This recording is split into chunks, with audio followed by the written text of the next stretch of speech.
Well, actually, no. Free actually is getting pushed back entirely from the mineral only. Huh, surprising. Oh, and the Korean commentator is making a little oh sound whenever these dragoons run into some mines. They're always so lively and animated. That's what I really like about them. I wish I knew more Korean or knew a couple words, but any case, yeah, so C now trying to take the position on the ridge. Something, again, I felt he should have done a few minutes ago because that ridge is quite powerful for Terran to take. If they can overlook the Protoss base, it's very difficult for Protoss to get up there. But now with Arbiters and Stasis and Recall probably coming soon, and Stasis does go off on 2 tanks there. So the first of the energy being used for the Arbiter. And yeah, with those things, Protoss has just so many tools for breaking a contain than he would like 5 minutes ago without Arbiters. And now Dragoons here trying to push in, trying to finish off the tanks up here. I'm not sure if they're going to be successful. A bunch of mines. Oh, the mines are well placed actually, taking down a lot of Dragoons there. But looks like there are Zealot reinforcements coming in. They're going to surround those last 2 tanks and probably kill them pretty soon. Yeah, so going back on the attack here for the natural expansion. Looks like there are some reinforcements for C, so Free isn't going to be able to take it down now, at least. It looks like Free, yeah, just surrounding those 2 tanks. And C actually going on a rescue mission for those tanks, but those tanks are going to go down. The Zealots may go down also. Oh, an EMP going off over the Arbiter and a small force there. And that's also a very good trick that Terran has in the end game. I think it's a trick that Terran should be using frequently, because EMPs are just useful against any Protoss unit. And a lot more factories going, maybe 10 factories in total or so, really just to produce out these Vultures and Goliaths. The Goliaths are useful against Arbiters, of course. But I feel that Free's still at quite an advantage here. He is going to get a 6 o'clock main there up, and he probably can take the expansion, the natural expansion of the 6 o'clock base at the 7 o'clock pretty soon. C's still confined to 3 bases, and I'm guessing his main's entirely mined out. And so basically he has a mineral only and a natural expansion, which is probably at half or less against at least 2 healthy expansions plus a mineral only for Free. And now C actually has a large force though still on this ramp leading towards Free's base. And I'm not sure what Free's doing. Oh no, Free does have a force there. C actually managing to produce a lot of units here, despite not having a resource lead at all, or being behind the resources. And looks like these Vultures are going to stick out in the front here and get picked off a little bit by Dragoons. But the tanks are pushing in here. I think the big swing factor here will be the Arbiters and what they can do. And now a big force moving in here. Scan going off actually to see the Arbiter, see the cloak units. Another storm going off, picking off, hitting 2 tanks and making them much weaker to attack. Meanwhile, C's trying to do more harassment at the 6 o'clock position with that huge force of Vultures that he keeps sending around, and that is a good move there. If there's only 1 or 2 cannons, Vultures can take them down. Although it's not a very cost-effective thing to do. There's more cannons than that, and now a good number of Vultures there, and a lot of mines to really impede a reinforcement from Free there. And C actually coming back in this game, I feel, now taking the right side 12 o'clock position, and that is going to be an important expansion. If C can hold that position, he will be at sort of equity with the Protoss player, being just 1 expansion behind like that. But if he can't hold it, then he is going to be resource starved fairly soon. And now some Vultures coming down to attack the Nexus.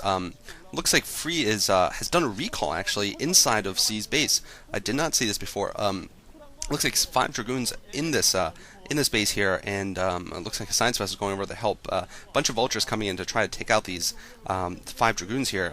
Looks like the Dragoons might be able to take out. Yes, they will be able to take out the command center as it's built, or for C to cancel it rather.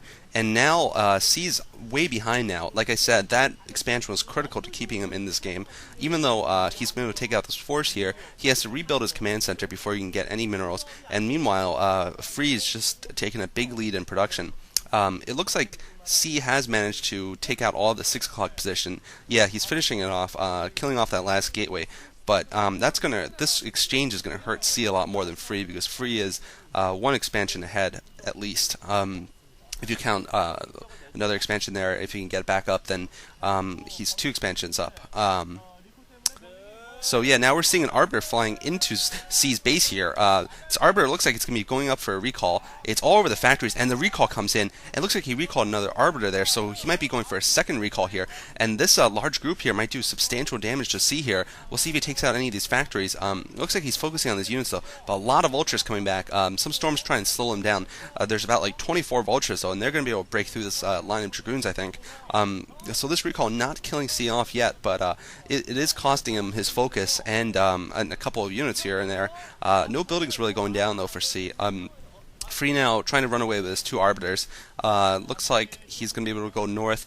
Looks like one Arbiter, yeah, an Arbiter does go down there, but that's okay for Free. He does have several Arbiters now. Yeah, 2 more in the middle of the field there, and they probably have close to enough energy to cast some spells. And looks like Dragoons coming down the ramp here to clear out that minefield, leading towards the mineral expansion of C, and a bunch of tanks being sieged up to slow him down. But I think Free's taking what he wanted. He wanted to get that minefield, and it's gone. C has a lot of Vultures, but Vultures aren't going to be that successful against mass Dragoons with a couple of Storm. They just don't deal the right type of damage to deal with that type of unit. And looks like Sia is trying to set up his expansion. Ooh, a stasis goes off and 4 tanks there in transit. And looks like the attack is going to go on this ramp here. He is going to try to go down the ramp. And Free moving in with another Arbiter. Let's see if he gets another stasis off. Yes, he stasis with 4 more tanks. 8 tanks immobilized by these stasis fields. And now there's basically 1 tank left to defend against this huge force. A perfect storm goes off on 2 of these tanks here. Oh, just absolutely great. These storms have been really critical for Free this match so far. And Free now coming down with more Dragoons and Zealots. And I don't think C can hold this. He just has no more forces coming in. He has to rely on the forces from his factory. Storm going off on the SCVs. Storm going on the incoming. Yeah, and GG from C there. C losing the first match. Free taking the first match. Good work for Free. Just playing an aggressive game throughout. C playing rather cautiously, I feel. And just costing himself the match when he was behind on expansions. And Free is up 100,001, which is $100, yes, $100 US.